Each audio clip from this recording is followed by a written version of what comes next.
We will start today's meeting of the Resiliency and Sustainability Committee, and today is April 2nd, and it is 4:09.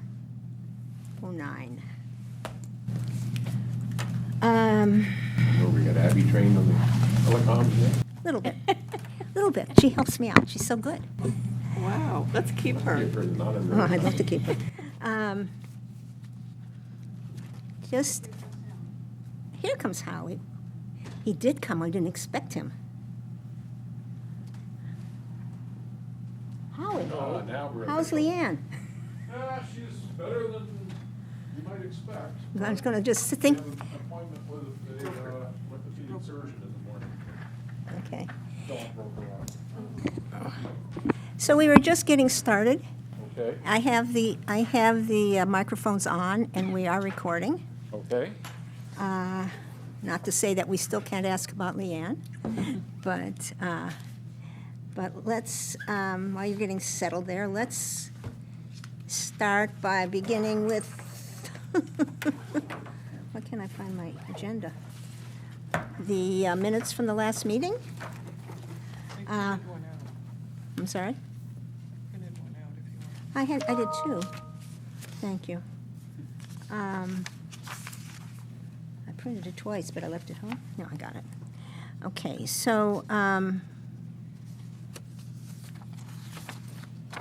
so if everybody had a chance to look at the minutes, and I think there was just one, change, I believe, and we just added Abby's last name, which Ken didn't know at the time. And I have a feeling there was one other thing, but I don't remember what it was. Howie, did you pick it up on the minutes? Do you remember? It was like a spelling or something Here wrong. it is. There's an apostrophe S missing. First paragraph, the organization's primary focus. Second sentence, and I think Abby Westbury's name is misspelled. Westbury? Isn't it E-R-R-Y, Abby? Oh, it is? Yeah. Sorry, Abby, because I wrote it in. Okay. Well, guess what? Thank you. Mine? No, Jay, give me hers. Okay. Now I found it. All right. So if we have all the corrections to the minutes, take a motion to approve. Okay, Mose, and second. Second. Thank you, Jay. All in favor? Okay. I put you right at the top, Howie. Okay. I know we've been waiting with bated breath to hear about what the committee's doing. So let's see.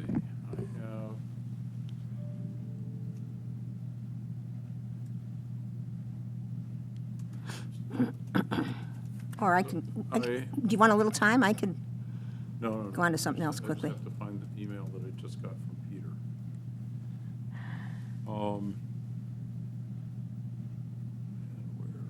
And if you would just pull the microphone really close to you, that would be great.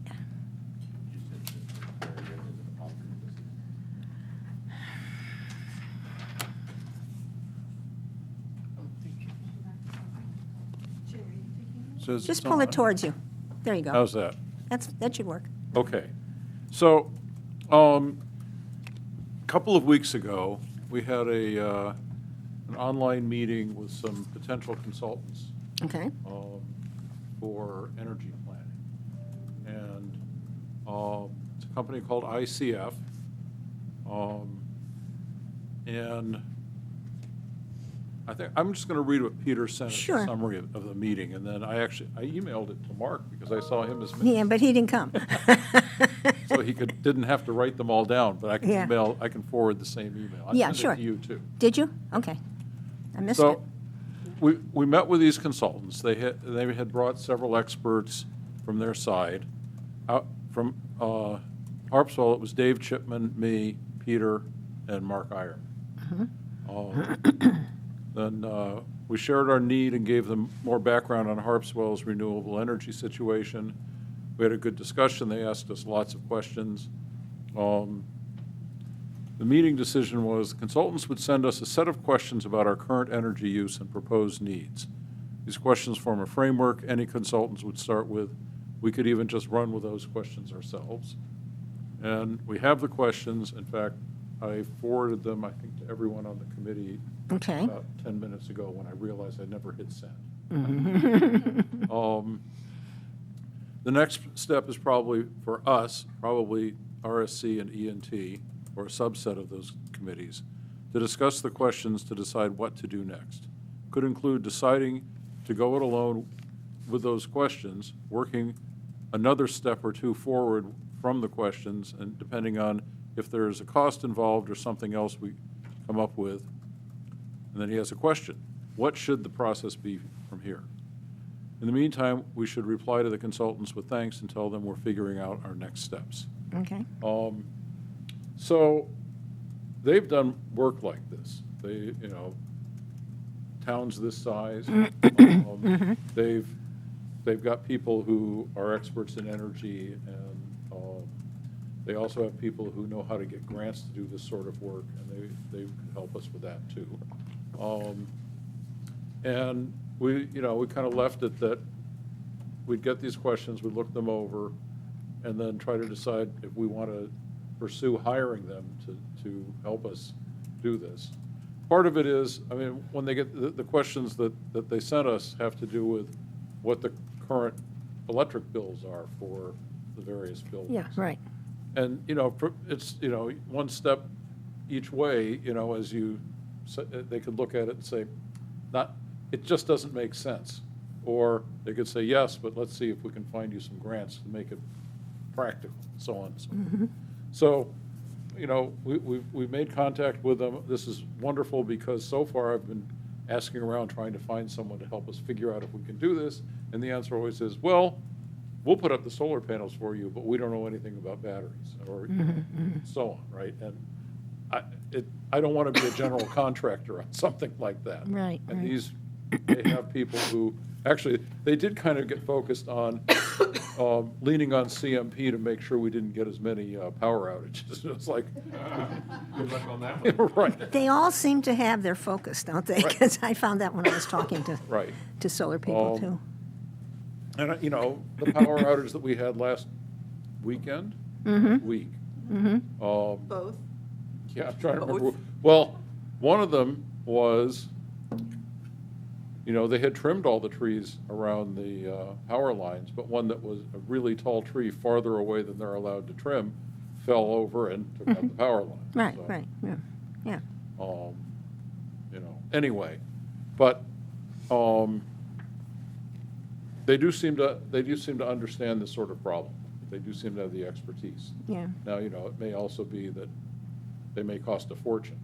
Yeah, we'll have to get an idea, because the thing I've been thinking about also is there is some grant money out there now that I can't remember the name of the grant that would help towns in this respect. And I keep thinking about it, and I think the deadline for that is like in a couple months. I don't know. Pardon? I don't know. Yeah. But, So anyhow, that's kind of what I sort of have in the back of my mind. I would hate for us to, we don't want to do it if we're not ready, but it would be nice, if we're close to being ready, it would be nice to be able to take advantage of it. Would the grants help with the implementation of the plan, or would they help pay for the consultant in order? It's probably more the planning, without looking at it. But then the state has a bunch of stuff going on for townships right now, as I recall. So I haven't read this in about 3 or 4 weeks, but I kept it in the back of my mind thinking, it's kind of why I keep asking you about it. we could be kind of right at the cutoff point for whether this sort of thing makes sense. Yeah, we could be. To do a large-scale planning project, Yeah. something like this. But if it does make sense, now is the time to do look it, at yeah. Because we have to decide what to do. Christie was kind of upset. Wait, are you going to throw a monkey wrench into the HVAC plant building? I said, no, that goes ahead as Yeah, is. yeah. But whatever comes out of that feeds into this. This plan. Look at a larger, Yeah. to look at it on a larger scale. I have to tell you, Howie, Having gone through, the 3 power outages last week and having a solar battery, it's nice. Right. And, I think what they, one of the things that they brought up was, well, you can't just rely on solar and a battery, multi-day power outage. It's like, well, but we have the generator, and the generator could be used to charge the battery if we don't have enough solar power. But I would rather see if we can do this with a battery rather than spending the money to buy a new generator. Yeah. And keep this generator. It can be the Yeah. last resort. And it's kind of a wash. You know where in the lifespan of that generator it is? No, I don't know, but it's not that old. Well, the reason I ask, I'm told by one of the techs that does mine that I'm getting on to long enough time from its end of life that we can't replace the motherboard anymore. Yeah, It's yeah. bad. They don't make them anymore. So, I've heard that from a couple of my neighbors as well, which is like 20 years, 20, 25-year time period. Yeah, I don't think it's that old, but I don't know. I'm looking at what you sent, and it's ICF, but it's signed Mid-Atlantic Utility Program. ICF is the company. That may be their, That's that the may be their demand division signature. that we're talking to. Okay. And how did you find them? Well, so about a year ago, we were looking for people to talk to us about the Pine Tree Power referendum. And we did a thing at the TV station with Seth Berry, and I think there was another session that I had to miss. And at that session, someone else who was talking about ways to make power grid more resilient and whatever mentioned these people as someone that could help. And so Peter got in touch with them. So let me have a quick look. Is this the person who,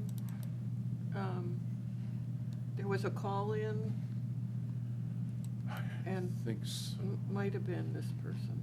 That might be. I like I say, yeah. So, yeah, Justin Makoviak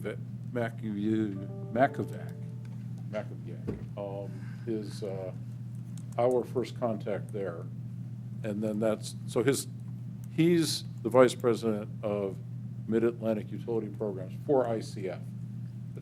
I think they said the company is about 9,000 people. It's been Wow. around since the 60s. And,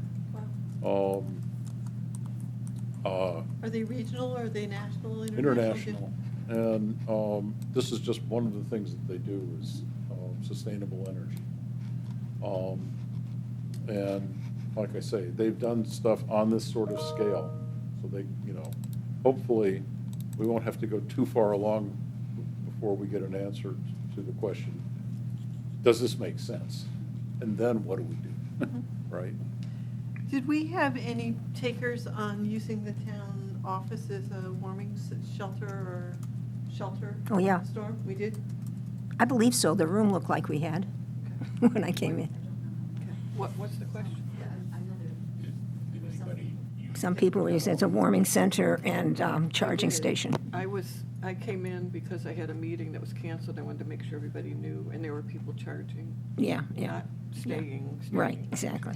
So this is a real thing. It's not hypothetical. I mean, obviously, ice storms are real things and power outages are real things, but the services offered by the town are being taken advantage of by the town. One of the reasons By to residents. look at it on a larger scale is the larger scale may make more sense, but also, that 9-day power outage in 2017, it was really unpleasant not to have any place to take your trash for 9 days. Yeah, Because yeah. they couldn't run the compactor, so. But, even when you go back to the battery and the solar panels, usually the day or two after a storm, or the day after a storm, you get sun. Yeah, So you're able to recharge your batteries, which are good. right. And one of the things that you would probably do is, when there's a prediction of a bad storm, is make sure the battery's fully charged the Right. day before. Right, And, yeah. But yeah, and like I say, they were concerned, well, you can't just use battery and solar because, you could have multiple days. Yeah. But like I say, I think rather than replace that generator with a new generator, augment it with a battery and make it the last resort, and I think that will. And you're also using less carbon fuel. Right. So the paper you sent around lists the questions, and you maybe said this, but is this what we need? Are these the questions they would answer, or the questions that we? That's what These you're are saying, questions we they should- want to hear the answers from us. This is the next step, is to get Gotcha. the answers to these questions, to figure out what we're trying to do and, quantify it. And presumably, those questions would be appropriate if we heard of some other company. We also Or, wanted as to Peter said, pursue. if we were going to do it ourselves. Yeah, right. But, like I said, I don't want to be the general contractor for something like this, so, but, yes, these are the sorts of things that anyone's going to need to start from. We could do it, we could hire someone to do it, and that's, these are the questions they wanted the answers to. And if we give them, if we respond to that, does that mean we're hiring them? I don't before think them to so. give us- I don't think so, but I think that was what, in the. It's a good question. Comments from Peter, we should reply to the consultants with thanks and tell them we're figuring out our next steps. Yeah. And it could be that they can't give us any kind of an estimate until they have the answers to those questions. Well, it sounds to me like they want the answers to the questions so they can figure out the scope of the project. Right. Right. And then Yes. make an estimate of what it's gonna cost us. And on the other hand, for those of you who have solar, you probably remember when you got your solar, you talked to more than one person. You furnished each one with the basically the same information on a smaller scale. Right. So, and that's No, just what they I mean, they need. certainly look like reasonable questions to, Yeah.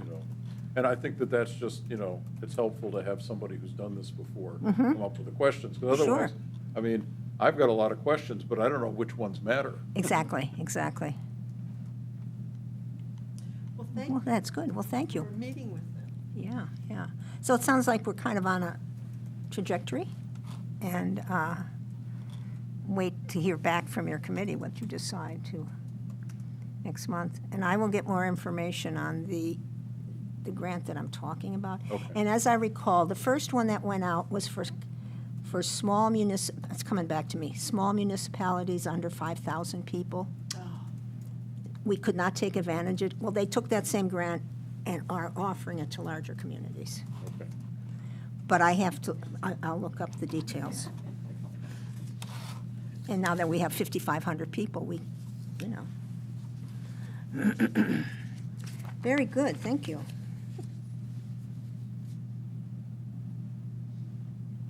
So Howie, you said energy and technology will keep discussing this? Well, that was one of the things in Peter's list of questions was, should we, so the last Energy and Technology Committee meeting, I think, was Just recently. yes, and I think it was the day before, no, wait a minute.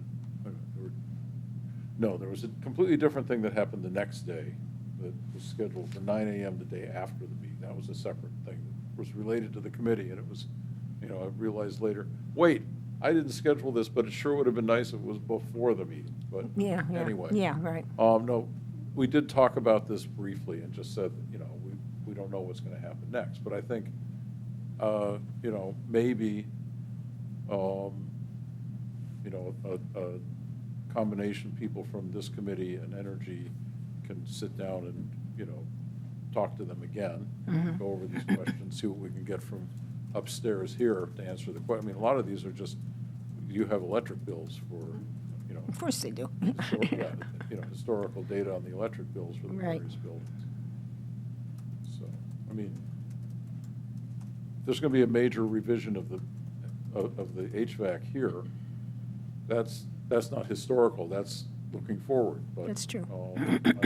But will that increase, or that's designed to decrease the use of electricity, right? Well, that's what, in fact, was the discussion in the Energy Committee. I think that, yes, revising some of the stuff to do with it here will reduce some of the energy, but you still need to get the heat from somewhere. Right now, we're doing that by burning fossil fuel. You get a bunch of heat that goes into the boiler. The proposal is to use heat pumps to heat the thing, And that which should would require reduce the the energy. fossil fuel. Right. But you got to get the heat from somewhere, which makes me think the electric demand should go up. It's going to go up. The argument was that the current system is so inefficient that it, that may compensate for the added. I can't believe that, actually, because somewhere you've got to get you've got to get the heat from somewhere, and that's, It might not go up as much as you would have had you not done the energy audit. right. But- Well, there's the energy audit, but I think I should the mean issue the- is that the circulation system in this building That's is very true. inefficient. Yeah. And if that gets improved, that'll cut back on the electrical usage just for circulating the The air, yeah. air and water that's used in the building. But I still think that if you're not burning, I don't know if this is oil or propane, but Not sure. the oil that's on the other side of that wall, you got to make up for that somewhere. Yeah. I mean, we're heating with heat pumps at our house, and the total amount of energy that we consume is lower. It does lower that. But it means that our electric bill is dramatically higher Of course. than it was, but our propane bill is dramatically lower, lower. exactly, You know, yeah. and Well, so. But if, But the issue is, if we're going to plan for electrical usage in this building, we need to know right, what that's going to be. but if ICF has been around since the 60s and they have 9,000 employees, they must have dealt with situations Yes. like this in the past. Right. And whereas a new company might not have that kind of experience to make the projections that they would need to make. And it was interesting when I got my panels, and I told them I wanted heat pumps eventually. They told me I would have to increase my panels. They told me how much I'd have to increase my panels to take it. Right. So, The inefficiency of that system that you're talking about because of the design of the ductwork or the cost of the circulation, because the pumps aren't the most efficient. As I understand it, what's going on is that there's a central loop that air is being circulated through, and then different parts of the building are drawing off of that. And that central loop is just going full blast anytime any heat is needed. And I think that, Okay. and I think that's the issue. And if, I think that the idea is that could get improved with something newer that has some intelligence to it, But I don't know. I That still makes find a it lot hard to of believe sense, that it's yeah. using that much more electricity. Yes, I think that heat pumps use less energy than than the fossil fuel energy that you burn. Right, but you still have to circulate the You- heat. Well, but you still need to put, you still need to put electricity into it. And Yeah, it's oh, not yeah. just blowers, it's compressors, and those use a lot of electricity. They do a very clever trick to pull heat out of the air, and that's where you save. But it still takes energy to do that, because, it's still colder outside than inside when you're heating. right, right. That's- So restating what you probably already said and asking the obvious, the idea of talking to this company is, would you design a whole plan for us? Yes. Like this question of battery, heat pump, generator, light. Solar panels. Solar Yeah. panels, all of that. And the alternative is you become general contractor, Right, or another company. right. Or another company, Somebody just walked, here's, hello, Peter. Hi, Tim. Come on in. Tim, rather, excuse me. Started without you. We did start before you. It's okay, you missed the big presentation, but it's okay. Read all about it in minutes. Yeah, the minutes are amazing. No, Howie just gave us an update on the energy system they're talking about in the Energy and Technology Committee, so, And yeah, I saw you sent the document out. yeah, and it was Read pretty, it. yeah, it's That's all pretty right. much, Sorry, I didn't hit send before I ran it until I was running out of the house to get here. yeah. Looked up and went, wait, it's still. So sitting. make yourself comfortable and you can catch up with it when you read it. Most of what we've been saying was in the Yeah, in the email, but then some questions. yeah, so. Okay, so want to go on to the next item? I just wanted to go over what we have in progress right now as far as grant studies. We have the Abner Point Road and Bethel Point Road GoPIF grant that is being worked on. I sent a message out to the engineers, Will Haskell. He's away on vacation, just to kind of get an update of how they're progressing on the plan, because Mark has to get in a quarterly report on it anyhow. So he'll get back to me next week. I had talked to them the 1st of February when the surveyors went out to do the surveys of the sites, but I haven't heard anything since then. So they've been out. Yeah, they went out, and, we had the meeting on the 31st, wasn't it, of January? Then the following week, Will sent out the surveyors to go on site and survey both places and chat people up that were there. And I went down for the one on Abner Point Road. So I keep hearing this door opening and closing. Yeah, so ideally, and what I think I'll just do when I get an answer, I'll just send it out to everybody, and we'll have an idea that way. The other one, which is the main infrastructure grant, which is for Digley Island and Lowell's Cove Road. The last I checked with Christie, which was about a week ago, they still had not gotten the formal invitation, is it called? They did say they were going to be, evidently this had come across pretty quickly and they weren't quite as prepared, because it was the first time they put this one together, that they would to be patient and they would get the invitation out. But I have not heard. I assume as soon as we get it, we'll hear. And does invitation mean? The actual grant The grant award. award. Because once we get it, then it has to be received by the selectmen. And then we have to pick a contractor. We will probably sole source with Goral Palmer.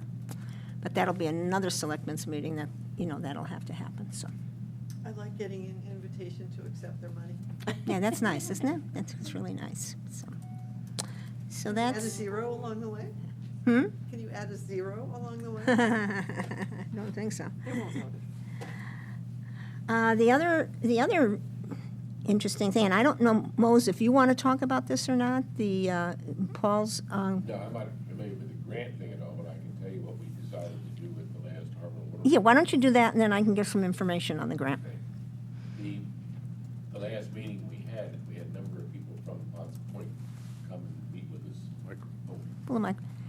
Pull it on and bring it down towards you. Yeah. Perfect, thank you. At the last Harbor Waterfront Committee meeting, we had a number of folks from the Potts Point area come and meet with us and talk about their feelings about what we should do for the town dock. And we talked about a number of different opportunities that were, well, suggested, not necessarily all right.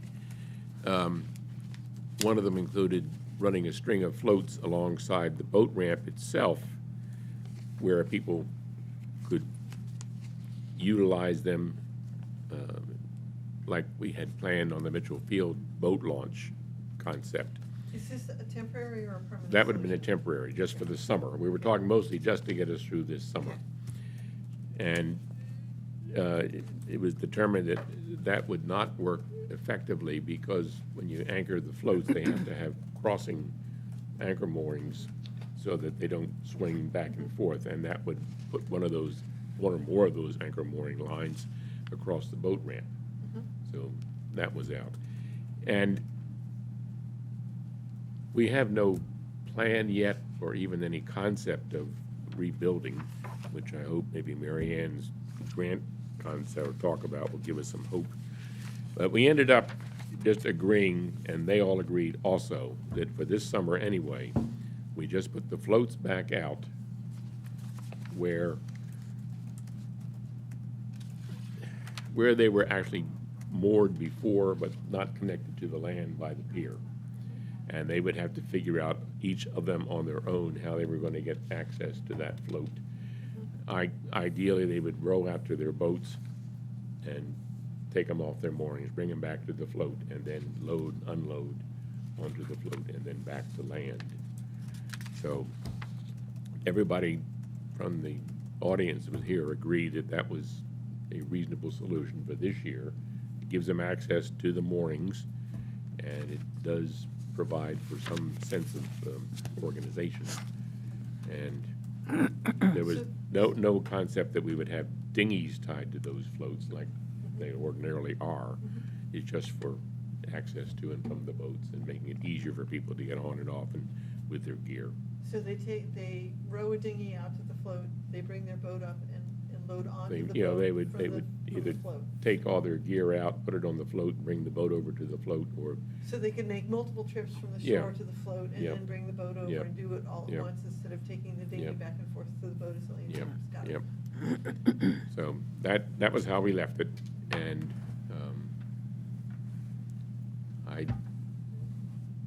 I presume Paul will organize the placement of the floats, and I'm not sure if they're gonna put all of the floats back out that were off the end of the pier, or just enough for the use of the people this year. Are the fishermen gonna use it as well, or have they made that? Anybody who was using it before would certainly be allowed to do it now, but they wouldn't be allowed to keep their dinghies tied up there. I mean, you know, if they did, they'd have to swim to shore, so. So I think when Paul sent this through, he broadened it a little, he broadened the scope a little bit. It fits better into vulnerability studies and upgrading for the future, to be not only the dock, but the Potts Point Landing. And he basically says that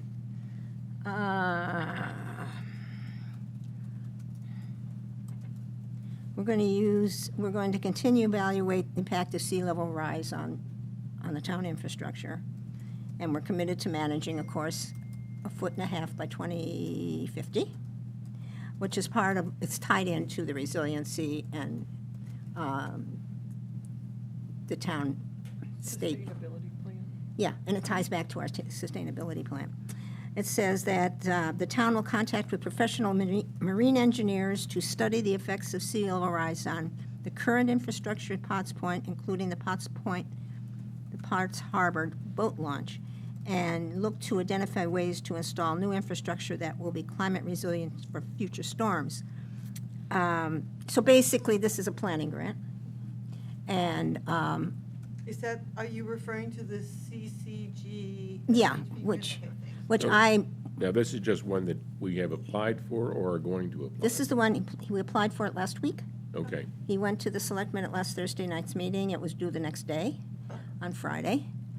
So we sent a letter of intent. It's in a letter of intent, yeah. It's basically this particular project, this small, which I shook everybody. I put SHP down and everybody got upset because it's for the SHIP grant, which is different. Basically, this is a combination of, it's a coastal community grant that is combining with the small harbors, improvement? shore and harbor planning. Oh, that's different than the SHIP grant Improvements. then. Yeah, Yeah. and normally, to do a coastal grant, you have to have a comprehensive plan in good standing. However, they're not enforcing that on this one. And, but we basically have to get we had to send a letter of intent. They will get back to us with an invitation if they think we have a chance. And then we have, I believe, to the end of May to submit the full application. So the letter of intent simply states that we intend to apply for this grant, or a grant. That's right, and we did include that, there was some money that we could make up differences in case, and, And are these matching grants? no, No, okay. And it's for planning, is that? it's a planning grant, yeah. And basically, the estimated cost for this would be between $30,000 and $35,000. So that's what Paul put in the application. So, so that would be good, because you're gonna need that done anyhow. And it'll take care of, the first facet of the planning, because and I think that was the feeling of the administration and the people, nobody knows specifically if you want to just put back what's there or not, or what you want to do. It seems like in all the meetings and discussions, there's this focus not just on replacing, but No, yeah. resilience. Yeah. Making And- it, so it'll stand up to what's coming. What's coming. And that's pretty much everything that is coming through this grant process. You really should be, they're not looking for you to just build back. In fact, as they say that, you know, you should be then just using your insurance to do that. Yeah, yeah, so, but, so that's good, and we got that in, so we'll just have to wait. Paul had been in touch with the state to tell him about the project, and they told him to definitely send it in, so it's a good chance. And this is a Maine state project? Yeah. Okay. State of Maine, and basically, it's seeming that all of these projects that are coming down are part of the Maine Won't Wait Mhm. Climate Action Plan, and this is the method that they're using to disseminate funding. So that's good. So we got that in process, and on to the next item. Last month, we had the Citizens Climate Education Program here, and they were going to have a program on energy savings at the end of April. Tony was away for a while. I don't know if he's back, but I didn't see anything on the town calendar for April, so I have an email out to him to see if they were able to get a date. I thought they had picked a date. I thought he told me he picked a date here, but I did not see it on the calendar. We did say that we would help in, If you give me 2 minutes, I'll find it. okay. As long as we have a date, we did say that we would help get the word out on that. And, There's so, a poster on the front door. oh, does it have a date on it? I don't know. I did notice that there's a poster. I thought I saw one too. Maybe I was Gina. hurrying to get Maybe. the meeting on time. Maybe Gina hasn't been told about it yet. But that same time, what did you find? Oh, it's April 30th from 6 to 7 p.m. April This is 30th. the Harpswell IRA CCL workshop. Mhm. I don't think it's on the town calendar. I found all the town. Oh, you did? Yeah, but just this morning. Okay, April 30, April 30th, And- 6 to 7. 6 to 7. and here, in this room? Yeah. Thank you. Yeah, because I looked yesterday or the day before, and it's not there. So maybe it was and I missed it. Anyway, I'm glad it's there. Will the Conservation Commission also help get the word out, or? We will probably, but Yeah. we sort of passed it down here. Okay. I mean, most of people here, not most of them, but a lot of them. So, and then and that's, I'm glad Nancy's here today, because then we can take that presentation and get it right up on our website. It sounds like it'll be a pretty good, sounds like it'll be a very, it will get the interest of people, I would think, easily, in something that's a hands-on type of program. Yeah, I have just begun playing with that En-ROAD simulator. The New York Times, maybe it was the New York Times climate people had sent out an email about it. Did they? I looked Yeah. at it, basically, I looked at it and then bookmarked it to go back and dig into it. Mm-hmm. It is initially intimidating because it has so many facets to it, Yeah, yeah. but it could be very powerful. I gathered when I glanced at it, it had more to do with what you're going to save by doing this, whatever that you're doing. Mhm. So if you make the changes, this will tell you what you'll save, is that? I think that's the idea. It's a little bit like a lot of these programs, I think, like the iTree. You put in the size of trees you put in, and it tells you how much water you'll, sequester. Yeah. Okay, I'm looking for updates from any other committees. And you did your thing, Howie did his thing. Nancy? Oh, and we should talk about your chart. Yep, I sent around a spreadsheet yesterday, and I have already made a correction, which was that I put down the the Spira funding by the town meeting incorrectly, and it is now corrected to $50,000, thanks to the residents of Harpswell. My mistake, and so I'll send that to you, and Jay reminded me that that needed to be on it. The only Yeah. other update was substantive update on the Was the, spreadsheet was to put in that the Yeah. Maine DOT Grant. grant proposal had been informally accepted, and we were waiting for yeah, formal right, stuff. right. So those were the two big breakthroughs in the last month, and in my mind, they're both enormously helpful breakthroughs, so. What are you calling your chart?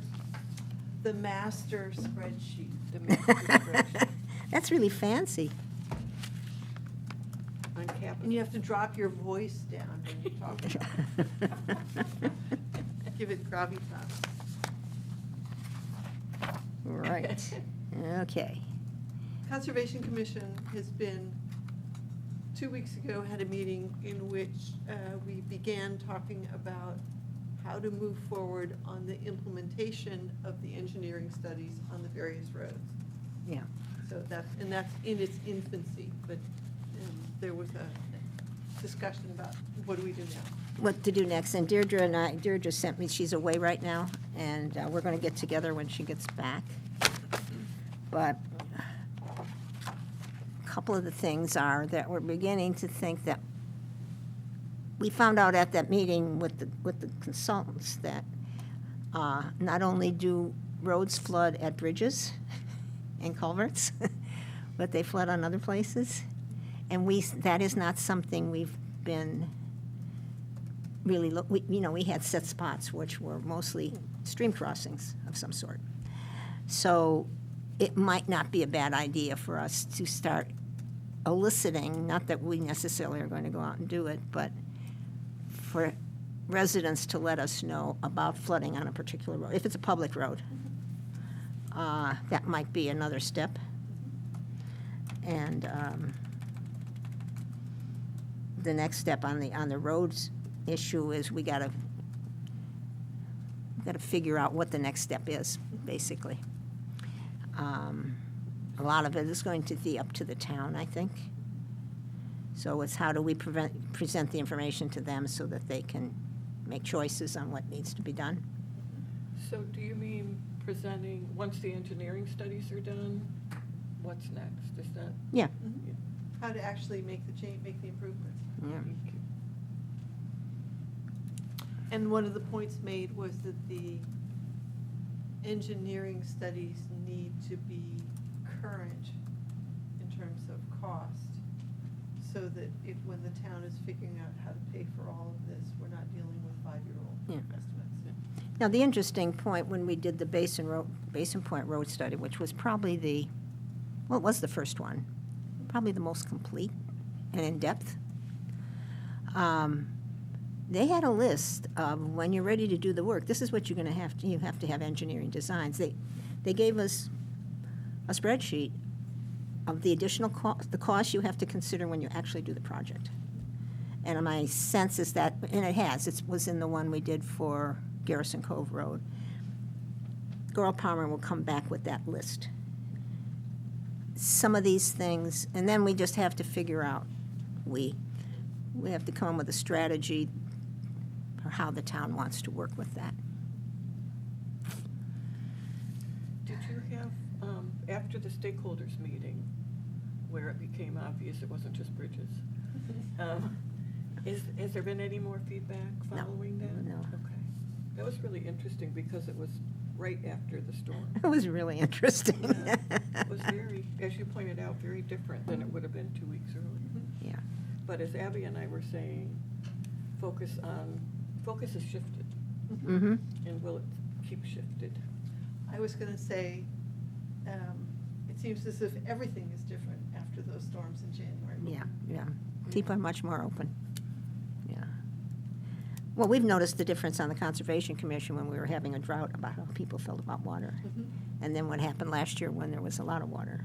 And this year, when there's a lot of water. Yeah, so it's something, yeah. It's my fault. I put in rain barrels. Right. And gutter. But they're overflowing. We knew there was some. Something did had it, to have been- yeah. Somebody had to have done something. I didn't wash my car. Jay, did you have anything to report? I was trying to think, anything from Ha. We had a meeting just for general interest, we had a meeting this morning about volunteers specifically, and it was a good opportunity to talk about where Ha started and where Ha is now. And it started with various groups converging to say we should do something. And thanks to the wisdom of Jess Maurer, who's the executive director of Right. the Maine Council on Aging, we surveyed and we did focus groups. So instead of telling people what they needed, we asked people what they needed. And that became home repair, transportation, food, socialization, and has grown and grown and grown and grown from there. So we're strategizing about our best way of engaging volunteers and engaging people who use the service. And it feels like, I hope it's accurate, that it feels like there's a growing sense of it's the whole town, it's not a part. It'll be interesting to see what happens with the administration building. We had a presentation on that. The Mitchell Field building, no decision yet that I'm aware of. No, not yet. But Ha is committed to, even if that happens and provides space, that it won't change, that we're everywhere in town. Everywhere in town, that's good. The Lunch with Friends rotates, different events rotate, so Good. Good. it's good. And then, well, we keep talking about the working waterfront in town, and it's part of our sustainability plan. And I have been struggling since we started this committee to figure out how we interact with the working waterfront, because we're so intent on infrastructure and public infrastructure, because that's all we can spend money on. But what I'm hearing more and more coming down from the state now is they are tucking working waterfront and social vulnerability as to jobs and so forth into the plan. So I think this is a good conversation for us to not have today, but maybe we need to plan a meeting, how we might talk about this more and flesh it out and figure out what we might be able to do. And we can tap into what the town is doing with the comprehensive plan, because that is a big part of that. We are reaching the end of our second year with the Resiliency Sustainability Plan. We had a 2-year plan and a 5-year plan, something like that. I think it's time, like when we get during the summer towards the fall, do an inventory of how we did with our 2-year items. I think we did quite well.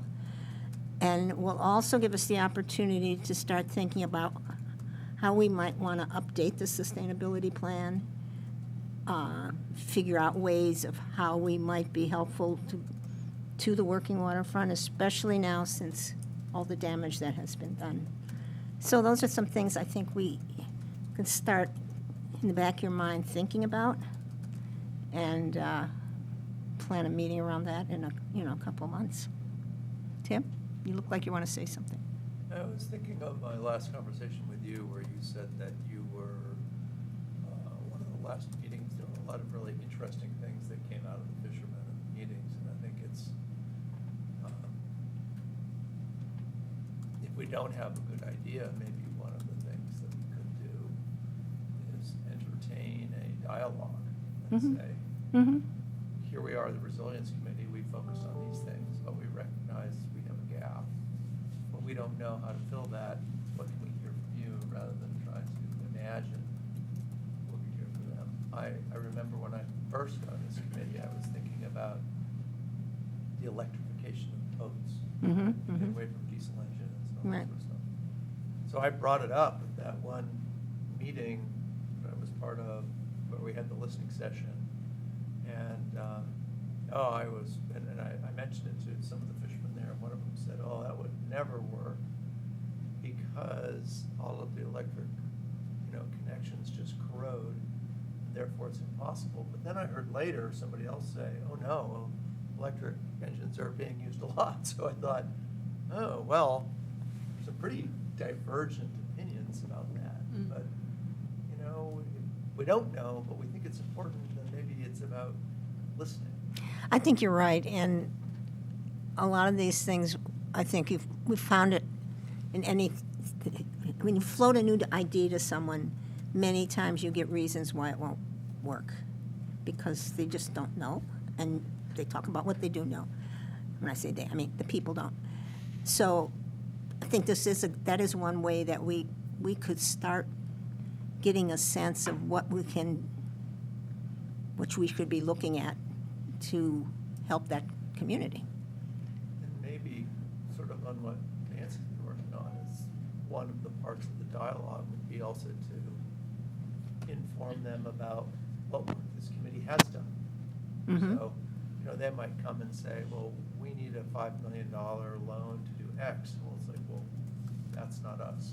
That's somebody else. But Right. what we have done and what we do is Y. Mm-hmm. So is there an intersection of that? Yeah. And I did get a lot of pushback that, yes, the world is changing, but it's not all climate change. So what is the Sustainability and Resilience Committee sort of, position on that kind of thing? So Well, So we have the new word.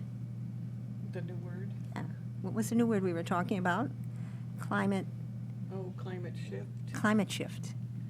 I think what they're talking about is regulation. That's changed. There was a great quote at the gentrification workshop that Monique did with Heritage, Maine Coast Fishermen, Harpswell Heritage Land Trust, Holbrook Foundation. Right. Where the lobsterman was one of the panelists, and he said, "We know what we're doing. We don't need change. We're fine." And Ben Martins from Maine Coast Fishermen's Association said, "You're getting change. It's happening." Yeah. And they were really talking about regulation, more than climate change too. But he was talking about regulation, because with the risk of having to get all the traps out, no ropes, and that would be the end of the lobster industry unless we have other technology. Yeah. I would say one thing that their objection to the electrification, I think, but they may have given Tim, seems like that might not be so much of an issue. But I have to say that an important consideration is that batteries weigh a lot. Yeah. And not only do batteries weigh a lot, but diesel fuel doesn't. And diesel fuel doesn't weigh anything once you're done with it. So these are all things, people talk about electric That's airplanes. true. That's true. But even more extreme case, when an airliner takes off, they've calculated how many tons of fuel it's not going to have on board when it lands. it lands. And those batteries weigh a few ounces less, perhaps, when you Yeah. would land, and that's a problem. The same thing with the boats.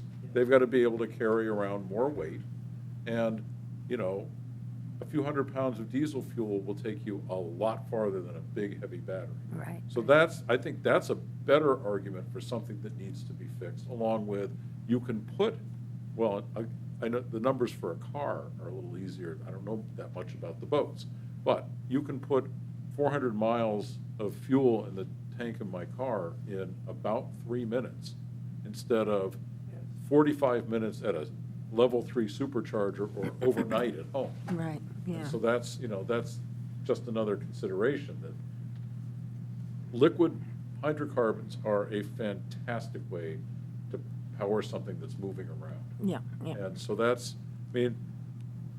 may be the solutions, but I think that those are the considerations that are the real thing you have to have a solution to. Right. And it is being worked on. Yarmouth, they're working on electric boats. They are, but they're using more as skiffs They're using them in the harbor. Not for, And even at that, we went to that same workshop, I think. Basically, they were using them in the harbor, because they have a good working waterfront in Yarmouth. So they were moving stuff around. It'd be like at the Dolphin using an electric boat to move stuff around. But they mentioned that for actually lobster fishing, you'd always need to have a hybrid. You would probably use fuel to get to where you're going, and then you could use electricity while you're at your site pulling traps. So, yeah. But that may be a good compromise. Yeah. That may be, a place where it's more efficient at low speeds to be doing it electrically and have the combustion engine Yeah. to recharge your batteries or to just propel you to get back. Right, I mean, right. another issue maybe at the other end of the spectrum is the proposals to do electric school buses, because they're a much better match. They're already big and heavy, and you drive them around for a few hours and then you park them for a few Exactly, hours. and then you can And, charge them. we could be charging them, and I think that, those are the low-hanging fruit. Mm-hmm. And it just, it seems like, it's not all the same thing when you're moving around large objects, but some of them, it makes more sense than others. but no lobster on school buses. No lobster on school buses. That's right. So, I'd like to make 2 points. One is, Tim, with respect to what you first said about fishermen and change, Peter has repeatedly said that our committee doesn't have the word climate in front of it, and our charge is to address climate change, not all change. So I think more and more, I think we need to not just call ourselves the Resiliency Committee, but the Climate Resiliency Committee. I've been putting that in on anything that I send out Okay. in a signature, yeah. And so maybe we should make the formal change, but I mean, that's But it just is- a matter of Thought we did. language. It is a little bit of an issue. No, Yeah, no, it right, is. Right, and then the second thing is, I can fully understand the issue of an electric boat going well offshore to get lobster or whatever other deep water fish they're going for. So the other side of resiliency would be promoting ways to sequester carbon. So if fossil fuels do in fact make the most sense for boats, and I believe your argument, and I agree with you about school buses, then is there something that Harpswell can be doing to advocate for the sequestration of carbon as a community effort to try to balance our use of fossil fuels with pulling those greenhouse gases out of the atmosphere? And that's something that we haven't addressed yet, but it might be a good solution to this particular problem Yeah. for this particular town. And it's not on that's an excellent point. Mhm. That a whole bunch of my work is in sequestration, but Mhm. that's irrelevant, but that's the rationale that you go to when you Mhm. can't. Mhm. What's the response? Right. But the part about Yarmouth and, they're just using it for skiffs. Well, this isn't a climate change thing, but it's sort of related. I mean, two-stroke engines are the worst polluting engines on the planet, right? Potentially way more than the big diesel engines that are on the lobster boats. And it's about, okay, well, maybe not seem like much, but it is a step in the right direction. And again, this is what we're just doing here is brainstorming, right? Right, So I'm right. talking about having a session like this where we have a bunch of ideas. Right. Want to hear them. Maybe as a result of that, they have different ideas that we haven't heard. But I think that dialogue is really important because I think we have to, I feel it's important that we do, as a priority for this committee, say, but what about the working waterfront? Mhm. What is our connection there? And if we don't know what it is, let's ask. Yeah, no, I think that's a really good idea. And to Nancy's point about sequestration of carbon, let's just take Long Marsh, Mhm. and the more you can sequester carbon in Long Yeah. Marsh, Mhm. the better it is for the lobster nurseries. Mhm. Yep. So there's a direct, it's cyclical as far as the fishing industry. Yeah. Which is, Well- go ahead. I was going to say, what we haven't done is we've talked about stream crossings and what's the saltwater equivalent of the program? Coastwise. Coastwise, to allow salt marshes to migrate, and they sequester carbon. What we haven't done is we haven't done any kind of output on the benefits of that happening with respect to carbon sequestration. And, you know, I'm as guilty as anybody about not doing this since we're supposed to be doing outreach, but that isn't anything we focused on. It would be really good to come up with some concrete examples of how we could, of how people in this town and how landowners and how the town Right. can sequester carbon.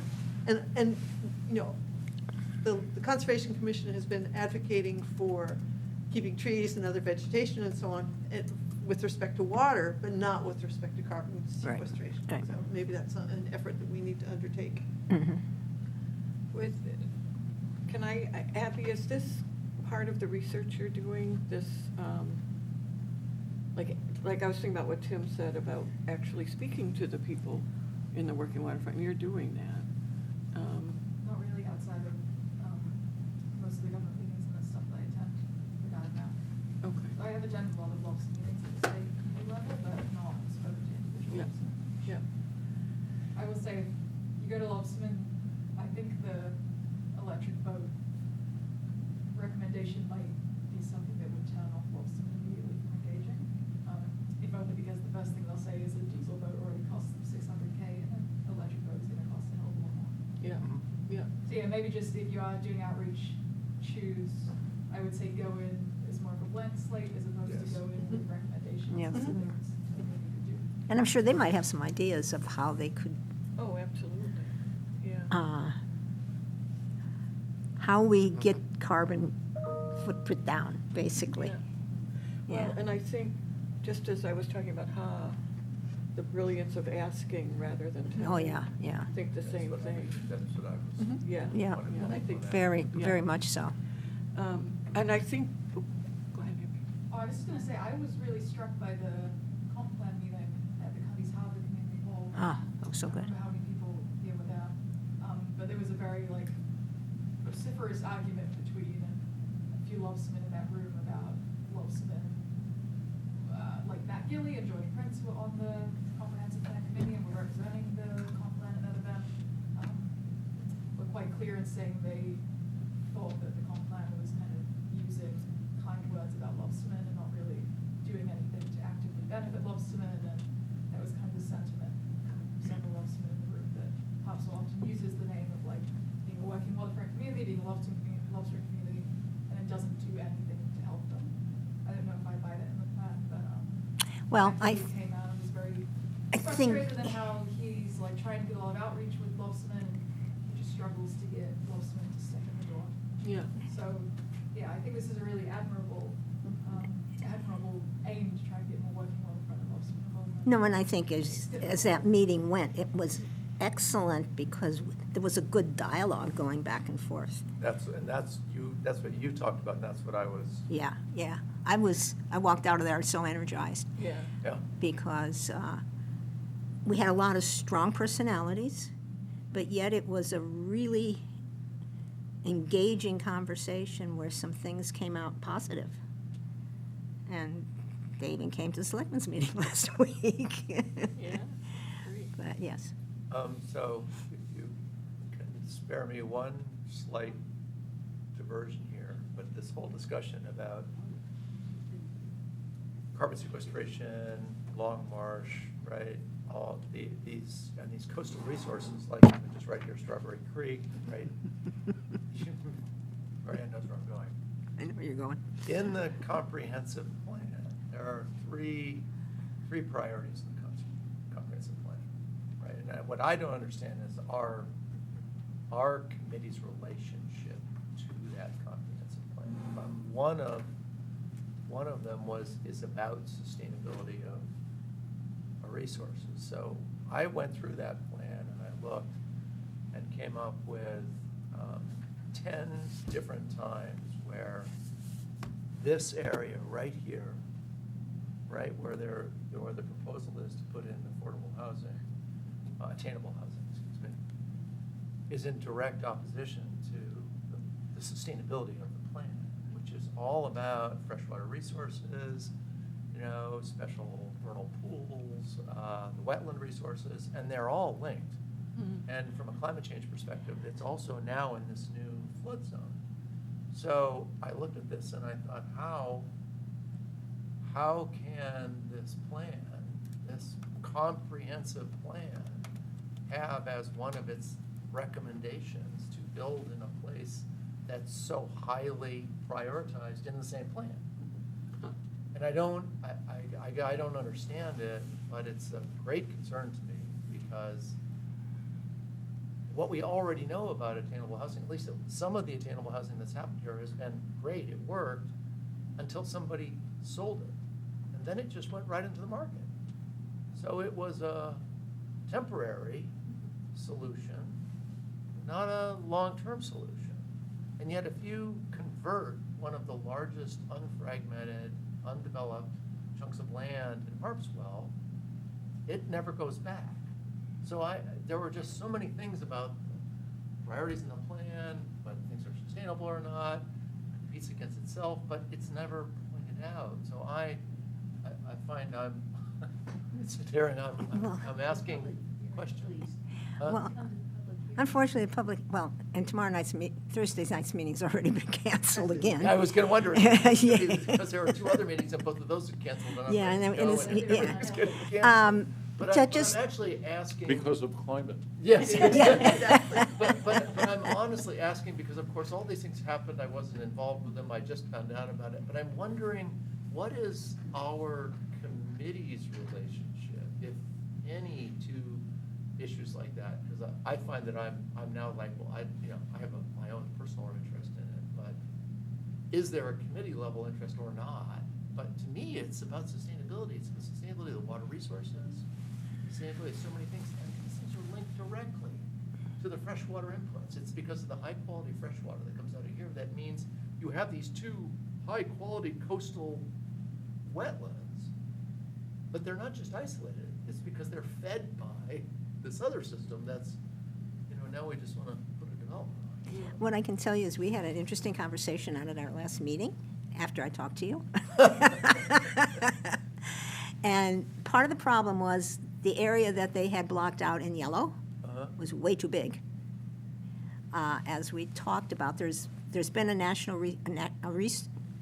resources plan completed on all this property, where all the wetlands were mapped and steep slopes were mapped, and it showed what could be developed.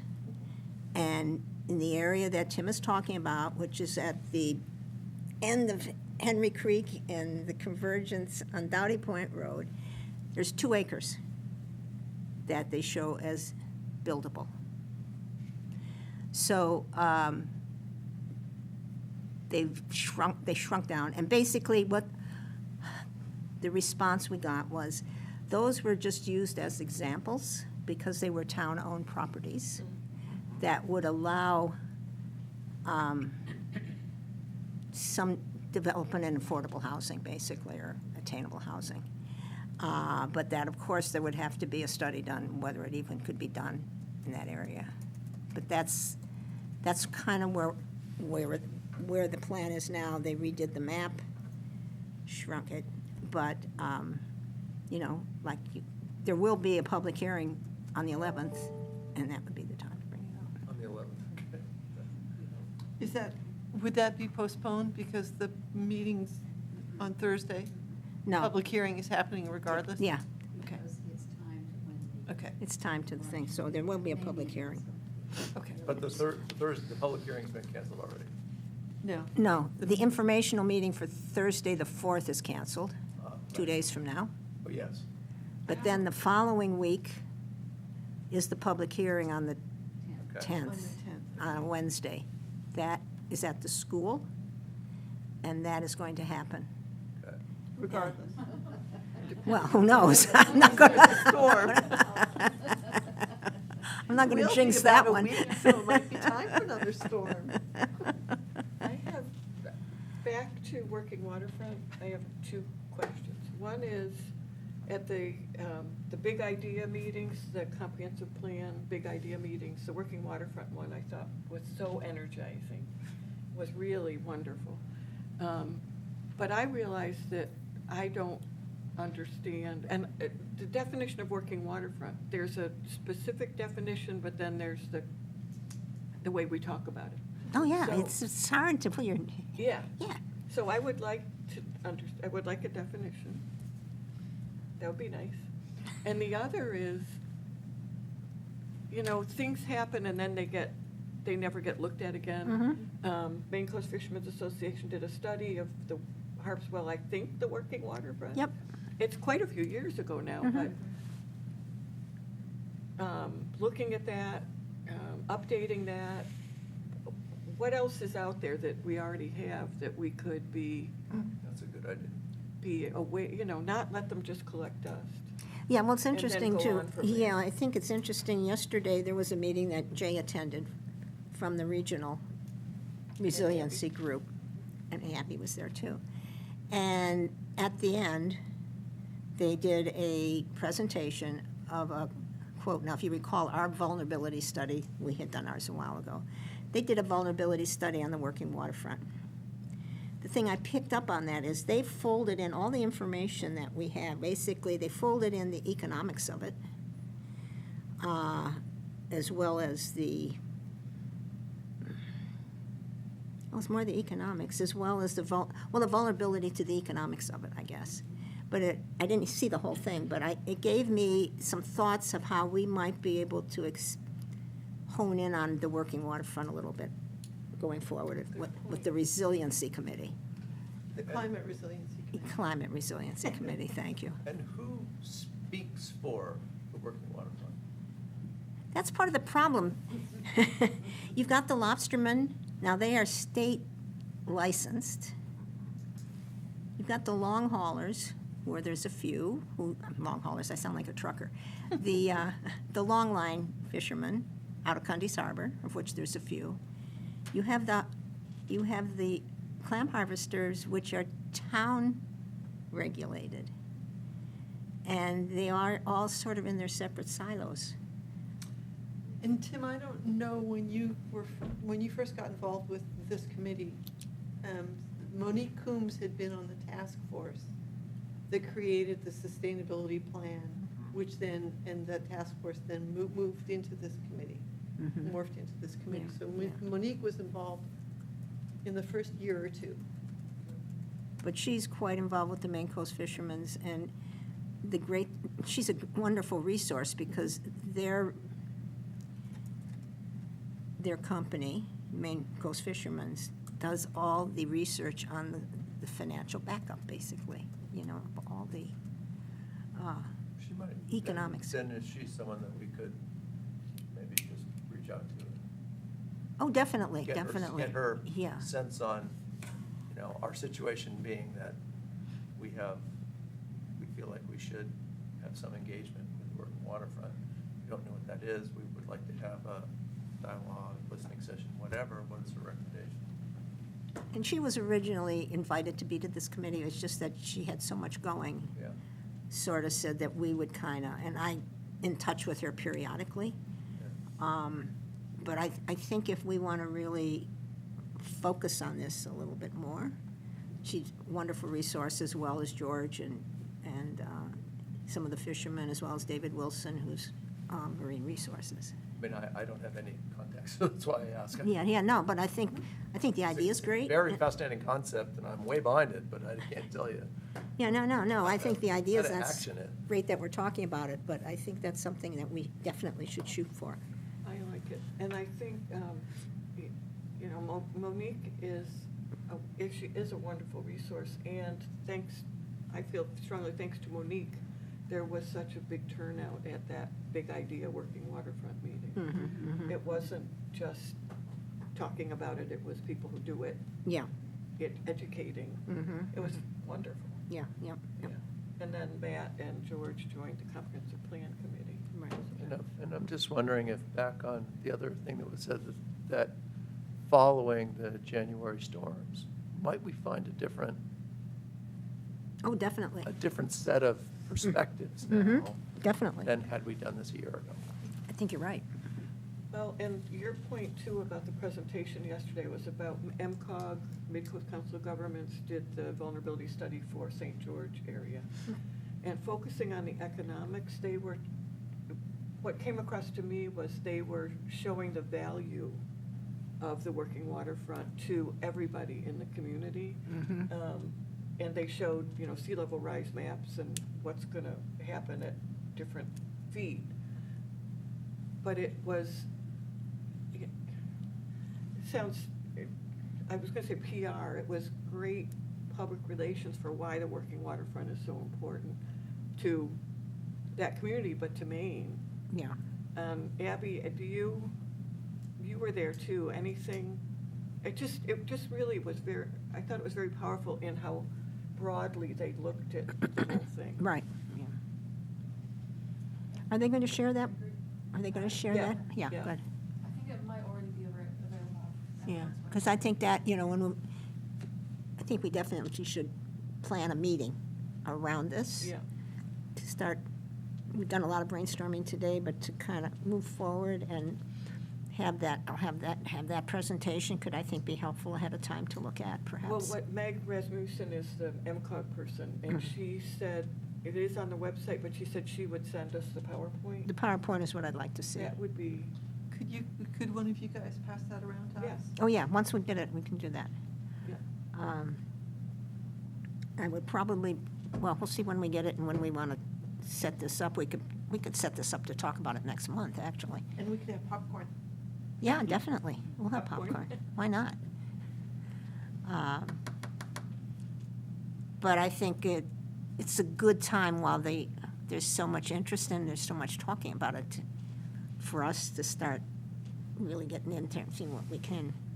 Well, we keep having these weekly storms, we have a lot of talking about it from a lot of people. Yeah, A lot yeah, of people yeah. ignoring it. Well, at that same listening session, the guys who were around the table talking about this also commented on, well, they said, it isn't all about climate change. It's, there's just change going on. But they did talk about wind speeds.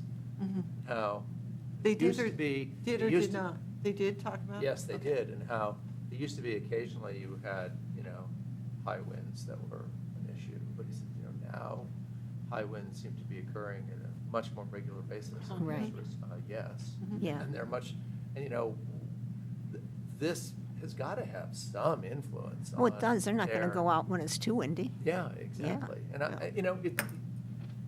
it's not like there's anything we're going to be able to do about wind speeds, but it is one of those issues that you could discuss and find out what their perceptions are, because there are a lot of things that are changing. Mm-hmm. And it's like that we don't have to sit down and agree with them that it's all about climate change. But it would be interesting to know what are the aspects of weather that are changing that may be having an impact on their economics. And I mean, they're going to bring Very up, specific. From my perspective about the resistance to acknowledging climate change is that people don't want to feel like they're part of the problem. And they don't look at the history of changing eras and say, this is just a recurring thing that yeah. we didn't do anything to make it this way. yeah, And maybe that's true, but there are things that we can do to mitigate it. yeah, And that's what I think everybody is really focusing on, like the carbon sequestration and ideas, or electric vehicles, whatever, without placing the blame on humanity for causing all of this. right. That's not the case. And I think a lot of people don't make that distinction. I think that's good, and, Except that we have absolute proof that the amount of carbon dioxide in the atmosphere is increasing, has increased since the Industrial but Revolution. that's Yes, of okay. course. And I we mean, understand the physics as to how the amount of carbon dioxide concentration affects the climate. I think we do need to make a distinction between weather and climate. Yes. And the Yes. windstorms are weather, windstorms increasing over years, that's climate. An individual with windstorm is weather. Yes. I think I'm sorry to cut you off, Most, but I just want to make very clear that we have firm scientific evidence from the top of a volcano in Hawaii, from, I don't know, for 80 years, that the amount of carbon dioxide in the atmosphere is increasing, and you cannot dispute the graphs. The other thing about wind is that, yes, you have wind and the wind dies down, but the swells that the wind causes over long fetches, like up the New Meadows River, for Yeah. instance, those have enormous potential for damage, as we saw in January. So Yes, well, that's. the it was wind the can comment come and it was- go, but the waves keep going. And, I think that's part of the conversation when you're talking to, you don't need to focus on the proper wording, maybe is the way to put it, but you're listening to them what they're finding different. And I'm all for that. And I think, But I don't want anybody in this group to deny that the climate is changing, because we have demonstrable evidence in very clear graphs of carbon dioxide, of sea level rise in Portland Harbor in the last century that's accelerating. So I need to emphasize that the data is there, that the climate is. Well, I think you're right, but do you think we're going to ever deny it? We might talk about it differently. I might not bring it up as a topic per se, but talk about things that are changing climate to focus on. If you're trying to get information, I think it doesn't help to stand up there and show us what we know. But if somebody does say that the climate is not changing, I cannot let that lie. Okay. I just want to make that clear. My background is in science, in the earth We sciences, won't and ask I the cannot question. let We that won't go. ask the So question. the question can be framed another way. I know that the way it affects people varies, and I am more than willing to listen to them. But if somebody says the climate is not changing, I cannot let that lie. That's what I was talking about the historic changes that have gone on cyclically. Yeah, I yeah. mean, it's, in history, it's recorded, and scientifically, it's there, but a lot of people just don't want to accept any personal responsibility for anything they may have done that's made it worse. And yes, I understand the industrial Yeah. revolution part of it, and that has Yeah. obviously been a factor, and I don't dispute that. I just think that people resist taking responsibility for things that change, whether they can control it or not. People resist taking responsibility, period. Period, yes, Yeah, yes, I yeah. agree with that. No, I But think, that's part yeah. of the problem with the deniers, that they don't want to believe that it's happening, because it means maybe they'll have to do something, or maybe it affects That's them. right. I mean, and that's true with personal health issues. Yeah. People Sure. who smoke don't want Yeah. to look at the data which Well, says that and- smoking is detrimental to their health. And that whole thing has just gotten much worse because there is now the whole world of misinformation and disinformation, and it's just, it's blurred the line between, when we were all growing up, it's like scientific fact was irrefutable, not so now. It's not So- irrefutable anymore. No. Abby? Abby? And I'm a scientist. right? So, not so now in the court of public opinion. Yes. That's Yeah. what I Yeah, would- yeah. wanted to add something like that for this, Yes. so thank you for. I mean in the court of public opinion. Okay. I don't mean. Right. Yeah, I wanted, sorry I kept bumping into this meeting today, but maybe adding a bit more context to the public opinion side of things with the lobster industry here. I do think it's really important to recognize that lobstermen are on the front lines of climate change, so they've already been really hit hard by these climate changes. But climate change is tied to a lot of really big regulatory changes lobstermen are getting hit with Yes. non-stop. Mhm. So I could name probably about a dozen different regulatory changes that have just happened in the past 6 months, a year, that are really limiting how lobstermen can go out and fish and do their work, and that's because of climate change. So I think when we're talking about resistance to climate change amongst natural resource users, it's their livelihood that's on the line, and there's a lot of stresses being able to fulfill that livelihood right now because of climate change, because of the regulatory changes locked on top of them. So I don't really go into conversations with lobstermen thinking that they're denying climate change. It's more so understanding that they're really struggling right now, Right. dealing with a lot of changes that regular people who aren't out of the water every day don't see. And any engagement has to be through that kind of understanding of empathy.